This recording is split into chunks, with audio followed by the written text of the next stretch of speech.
Hi everybody, my name is Anthony Demangone. I am NAFCU Senior Vice President and Chief Operating Officer, and in my 7+ years at NAFCU I've probably given 50 or so talks at a webcast or a conference or at one of our member credit unions. So I've done plenty of things I wish I hadn't done, made plenty of mistakes that I've learned from. My goal today is to help you, speaker at one of our upcoming conferences, be the best that you can be and have your presentation be as successful as it can be, because that's a win-win situation. Better for your business and better for our members. First of all, credit unions are unique. Now that sounds simple and straightforward, but it's an important thing to remember. Credit unions have members, not customers. Credit unions are credit unions, not banks. And every once in a while you'll see a speaker trip up on that fact, and then you can just see the energy in the room just kind of drop down. So remember the uniqueness of the credit union industry. The more you can focus on that, the more successful your presentation is going to be.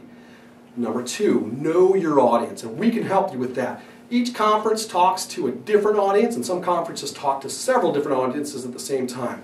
CEOs, supervisory committees, board of directors, lending committees, compliance officers, you name it. There's a lot of different audiences. You need to know the audience you're talking to and craft a message to them specifically. If you miss that point, it's not the end of the world, but you'll start to lose segments of your audience. Number three, I'm guessing you're going to probably use PowerPoint, and I always do as well. But I always say, hey, PowerPoint is a two-edged sword. First of all, make sure people can see it. Sometimes as a speaker, you want to give so much information that you put 80 words on a slide, and it can be overwhelming for the audience. Make sure people can see the slide and follow it.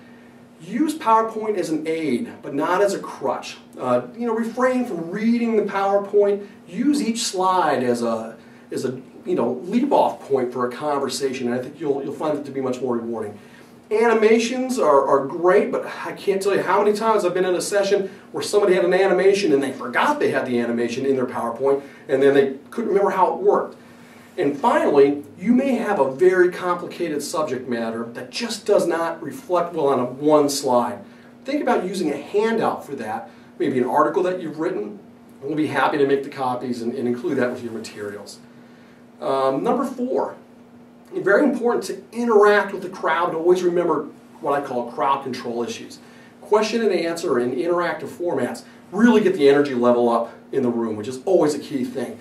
But sometimes, if you're not careful, the question and answer can start to veer off, and before you know it, my goodness, you've got 5 minutes left. So crowd control, keeping it interactive, but not too interactive, so you can get your message across, because that's what people are going to the conference to hear, your message. Number five, network. Feel free to come down early and meet the attendees. Feel free to if we have a meal, pop in and say hi. If we have a network event afterward, stick around and have a cocktail or a soda and hang out and meet our members. We really appreciate that. They would as well. We consider that a win-win situation for you and our members. Number six, I now work with our event and education staff, and this is a key one. Hit your deadlines and watch the clock. Once you agree to speak at one of our conferences, you'll be given some marketing deadlines. We need a bio, maybe a headshot of you. We use these as marketing materials and brochures.